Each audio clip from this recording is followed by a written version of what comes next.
Well, good morning, everyone. Happy Saturday.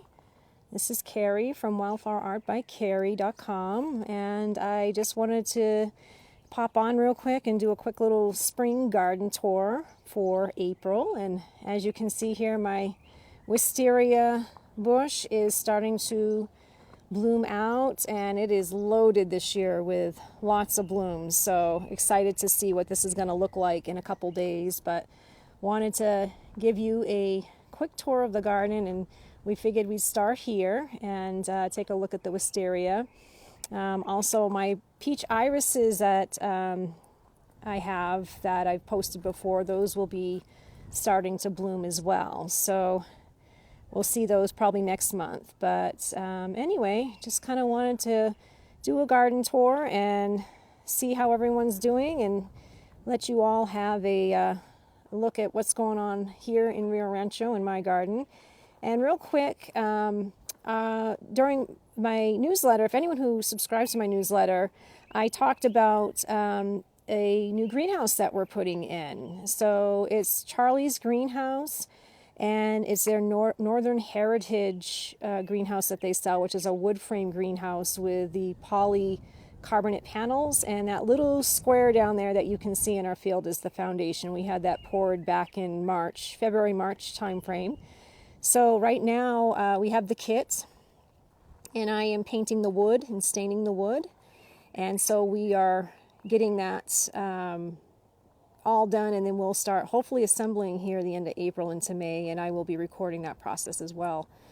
So anyway, this is my coal frame that we've been using for the past couple years, and it is heated.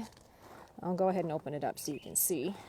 Well, actually, I'll just kind of poke in there. You can see them in a little heater. But I do have geraniums. Some things need a good cut back. Some of the leaves have browned up through the winter season. But I have geraniums, rosemary, and there's a cactus that didn't make it. A little lemon tree there in the back next to the cactus. My purple fountain grass. There's probably some green in there. I got to pull it out and see. That's usually how it looks by the end of the winter. It's all browned up, and then I have to cut it back, and there's usually green in the center. I have some jasmine there and a little rosemary that didn't make it. So some things make it, some don't, and that's why I am so excited to have a greenhouse next year to be able to overwinter my plants and start seeds in it too. Because let me bring you over here. We'll go slow so I don't go too quick here. Also, we just put in this trellis. This was up front in my front yard, and it had honeysuckle on it, and the honeysuckle was starting to make it crooked, the vines on it. So we cut it down and repurposed it out here, and I decided to leave the old vines on there because I think that looks really neat the way they're kind of all wrapped in there. So we cemented it in last weekend, and I have some morning glories, my party dress morning glories planted that I started from seed in my winter sowing water jugs, and they're gonna climb up this trellis or arbor, I think is what it's called, and it will be a really pretty show. So, but on this side, I just wanted to show you real quick are my jugs that have all kinds of babies in them that are ready to come out. And I started these in March, and actually here's some morning glory, but I have a shade cloth on them right now because the sun gets really hot. We're getting up into the 80s, so I have to cover them all. But I have all kinds of things. I have statice in there. You can see those. Zinnias are starting. Some little babies in there. My vincas, I love my vincas. They are so heat tolerant, pest tolerant, color until frost. Stalk flower, coreopsis. So all this stuff I started in March, and it'll be ready to go in the garden here in a couple weeks once we get past our frost date.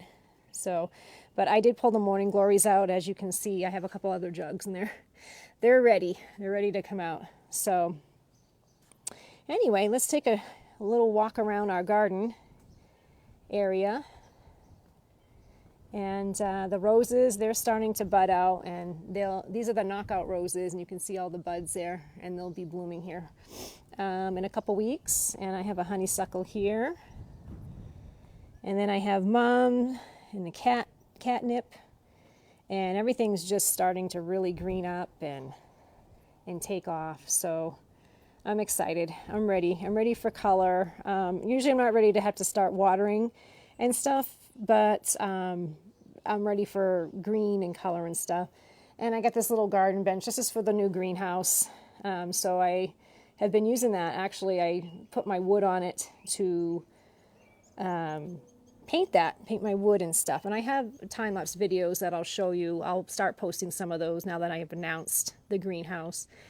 But we got some, I think that's flax. I think that's what that is. And then my little topiaries, I got to get them out, get them on the porch this weekend. And I got hollyhocks coming up, and I just let them grow. The seeds just start in the cracks from the ones from the year before, and I just let them go. I know that they're outside the wall, but I think it adds to the quaintness of just having a cottage garden. Cottage garden is basically things just seed themselves and they grow, and then once it's all in bloom, it's just beautiful. So the birdies are loving their bird bath, and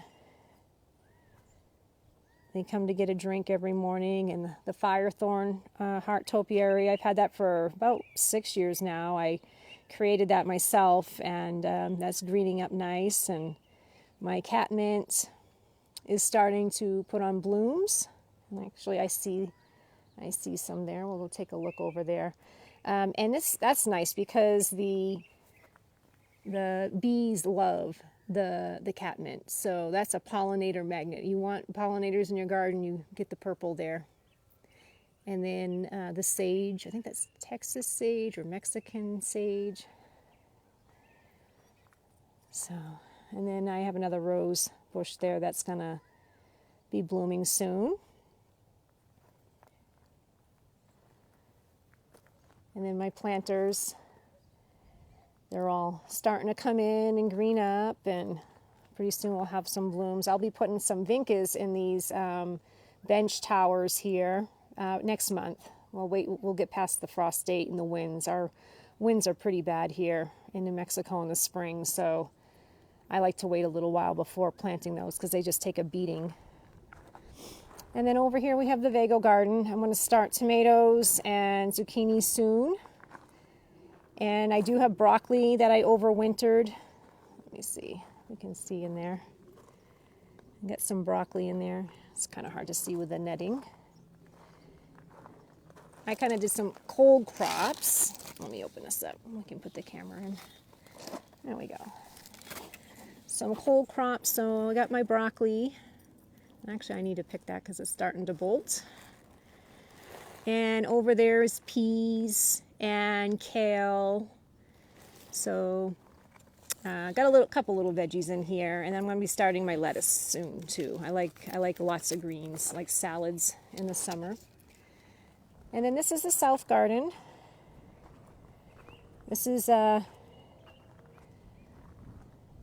the trumpet vine starting to green up, and boxwoods, and a little sage again there, and I do believe that's phlox, I think. So we'll be having some more color there soon, and then I usually like planting zinnias and cosmos in here too, and letting them go when they get massive. So they like it over here. And then I have a lilac bush. This I got from the City of Rio Rancho giveaway a couple years ago. They have a seedling giveaway every April. And I have gotten quite a few plants from them. The golden currant, the Arizona walnut, which the Arizona walnut I transferred. It was in the spot the lilac was in, and I dug it out in January and I put it in this pot because it was getting too big and I was concerned about the roots maybe upsetting our foundation of our house. So I'm like, well, for now I'll put it in this pot and maybe have it as a patio tree, but it's starting to put out its growth, its new growth for the spring. So we'll play it by ear and see how it does in this pot. I might end up having to give it away if it's not happy there, and because I hate to throw it out, and so we'll see how it does this year. But anyway, that's a little spruce, Alberta spruce I got during Christmas time. I just like the little spruces, and it's still got its little Christmas bow on there. So anyway, I just wanted to pop on real quick and do a garden tour for April, and just say hello and happy spring, and we'll be talking soon. I plan on doing more of these lives this year to give you more access to the garden to see it other than my pictures, but just to kind of connect it with you all. And if you missed the live, I will post this later on my other social media platforms. So have a wonderful Saturday and weekend, and we'll talk soon. Take care now.